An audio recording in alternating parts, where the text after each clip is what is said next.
feel like your money doesn't buy as much anymore? Are you working harder and harder but have less and less to show for it? That's inflation.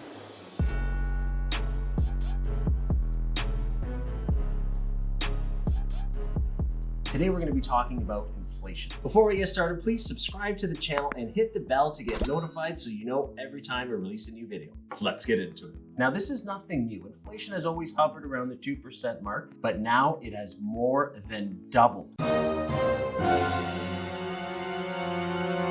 And we're going to talk about how your money buys you less because of it. So before we dive in, I want to explain the dictionary version of what inflation is. It's the continued drive in the overall price level of goods and services within an economy. Holding everything constant, this results in a loss of purchasing power for a currency used within the economy. Now, for the simple explanation, this means that your money actually is able to purchase less. So for an easy example, let's use groceries. We all do groceries because we all eat. Let's say a year ago, you could walk into a grocery store with $100 and walk out with 3 bags of groceries. Now this year at this time, you walk in with that same $100.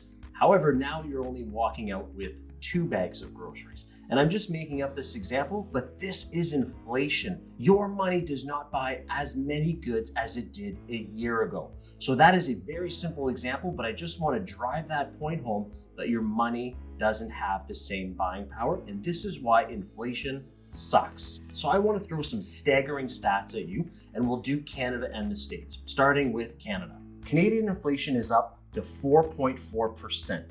It's the highest level of inflation in about 18 to 20 years. And for example, gas, right, which you put in your vehicle, is up 33%, a third. Oh, wow. Beef is up 13%. So these are just some numbers to show you the day-to-day costs are going up. Now let's take a look at the US inflation stats. The US inflation is now up to 6.2%. Oh my gosh. It's the highest level of inflation in 31 years. Gas, I thought Canada was bad with 33. The US is up 50%. Wow. Beef, up 20%. So the US is beating us in inflation. That is incredible. I am not an economist. Surprise, surprise. However, I have been speaking with many and doing some research, and they are predicting in the next 12 to 18 months, this should come back down to roughly the 3% mark, which is good. Still not where we were, but better than the 4.4 in Canada and the 6.2 in the States. That being said, all the other stuff is hopefully going to be going down for consumers, right? But housing is out on its own and is actually predicted to increase somewhere around 13 to 16% next year. Let's look at it from a logistical point of view. If you have a building that's already built, or you have a new build that is going to be built with higher priced goods, you want to buy the house that's already built and already turnkey, right? This is why those houses and those buildings are driving up the market, because they are already existing. They are ready to go, as opposed to the new builds that will be using the new, more expensive goods due to inflation. So this is why economists are predicting housing is going to continue to go up as things go down. Now that we've discussed where inflation is and where it's going, let's talk about where you should be putting your money, what you should be investing in. And the two hot topics are cryptocurrency and the real estate market. Now let's discuss both. Crypto. Now, full disclosure, we do own some Bitcoin.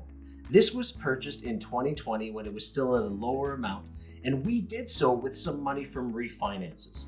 This is not our primary investing vehicle. These were funds that we were okay to put into cryptocurrency, even though we know the market shifts up and down.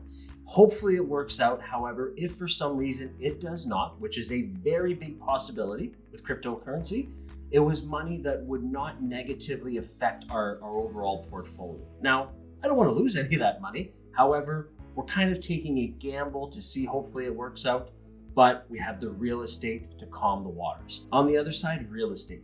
This is what we have decided to put our money in to hedge against inflation, because, and I've said this a million times, people will always need a place to live. That is not going away. If crypto goes away tomorrow, so be it. However, housing, This will affect people. This affects their day-to-day. This is their home. That is not going away ever. No matter what happens with inflation, money, currencies, housing is never ever going away. People will always need a place to live.